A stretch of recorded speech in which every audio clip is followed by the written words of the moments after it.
So hi everybody, and great to have you here. We're still talking about strategy for complements, but first let's briefly recap from the last lecture. So we figured out in the previous lecture that it may make sense to produce both complementary products A and B.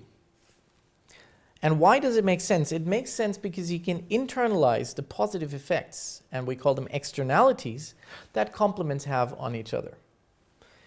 And therefore, if you produce these complements yourself, then there's a couple of things you can do. You can cross-subsidize across these products, you can bundle these products together, or you can use complements to increase lock-in to your system. And we'll discuss these in turn. Let's first look at cross-subsidization. The general idea is, I think, fairly simple. So you have product A that's sold at a small margin or even at a loss, to increase sales of product B, which you sell at high margins. This has the obvious advantage that you can increase your profits through intelligent pricing. Now, in particular, your pricing decision for each of the products takes into account the effect that it has on the other product's demand. Right? So we know from the previous session that there is negative cross-price elasticity, which means that if you decrease your price for one product, then the demand for the complement is going to go up. Okay? And cross-subsidization takes that into account. There's a risk, however. There's several risks. First of all, consumers may not end up buying product B at all. So you may only be interested in the base product and you're not interested in the complement, then you only take advantage of the low price for product A, but the high margin product B, you're never going to buy. Second, consumers may buy product B, but from another manufacturer, in which case you again take advantage of the fact that product A is cheap, but you're never going to make back, or the firm is never going to make back the low margins they made for product A, because product B is going to be sold by another firm as well. Let's have a look at some examples. Thinking of razors and razor blades. So looking at razors and razor blades, you can see these guys often sold very cheaply or with a couple of extra blades or even given away for free. On the other hand, every time you buy blades, you can expect to pay a fairly high price. So that means that the razors typically come at a fairly low margin and the razor blades come at a much higher margin. Okay? And they're produced by the same firm. Another example would be mobile phones and operator contracts. You will typically get a subsidized handset, a subsidized phone, if you sign up for a long contract. This is typically because your mobile phone operators will expect to make back some of the subsidies they gave out for the mobile handset through the lifetime of the contract.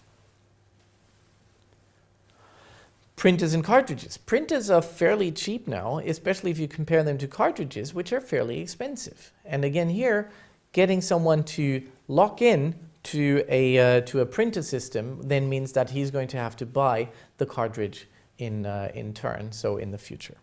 So here cross-subsidies work in the sense that you get someone into buying a system and then he will continue buying complementary products for that system. Bundling is a second strategy referring to complements that are produced by the same firm. And the idea is that the firm simply sells product A and complement B combined as a package, which has the advantage that you have little or no competition in market A because you're selling something extra on top of product A. You decrease competition in the market for B because whenever you have someone interested in complement B, he's also got product A as well, which again works in complementary ways. The risk here is that there may be buyers of A only or B only, so they're only interested in the base product or only interested in the complementary product, and you lose those if you sell a bundle. Also, once bundling becomes standard, consumers will demand it, and probably also the firm will find it difficult to think of the advantages of unbundling. Okay, so thinking about how to sell products separately and how to differentiate, how to set the right prices and so on are things that may get lost in the process of continuing to bundle a product all the time. So what are examples of bundles? So one example would be a game console and games. So if you look at this here, this is a Wii bundle. And in this bundle, you get a game that's Mario Kart, you get the Wii console itself, you get a controller, and you even get a steering wheel on top of it. So that means that you don't just get the base product, but you get a whole bundle of different products all wrapped up in one big carton, okay, in one big package. So that would be a classical example of a bundle. What are other examples? Operating system and web browser. So you cannot get a web browser, or you would typically get an operating system that also has a web browser installed in it. So that again is a bundle. You typically buy a flight. When you book a flight, you also automatically book baggage handling. So you have a free allowance of 2 pieces of hand luggage or 1 suitcase and so on. So that's something you don't pay extra for, but you also cannot go out of it. So you cannot opt out. So you have to pay that extra price or that implied extra price for baggage handling. Okay. So second strategy for producing both complements would be to bundle them in one. Finally, how can we use complements to increase lock-in? And the idea is again quite simple. Users will typically have switching costs when they switch from A to a substitute. And that switching cost is higher the more complements they've bought.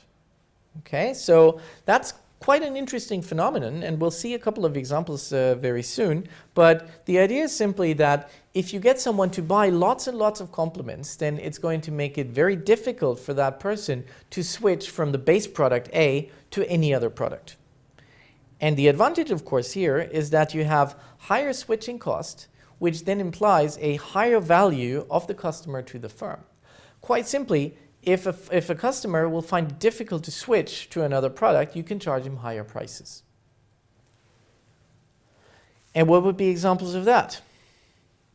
Microsoft Office and Microsoft Windows. If someone's using a lot of Microsoft Windows products, then it's going to make it difficult. It's going to be difficult for him to switch to a different system of Windows or of operating system.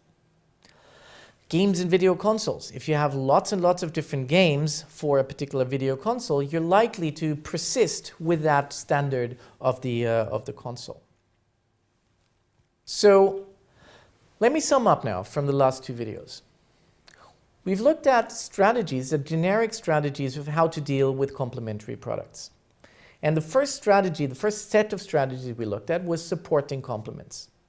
So this was referring to other companies producing complementary products, and you simply made it easier for them to produce complements for your base product.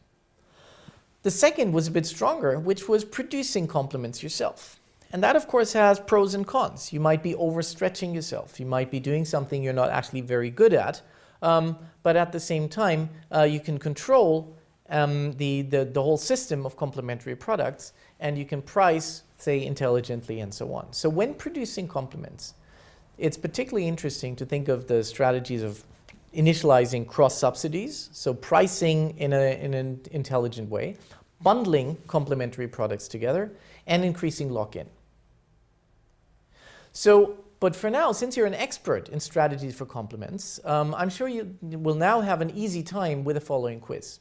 I'll see you after this, and then we'll talk about how complements can help achieve cooperation among firms. Thanks very much, and I'll see you soon.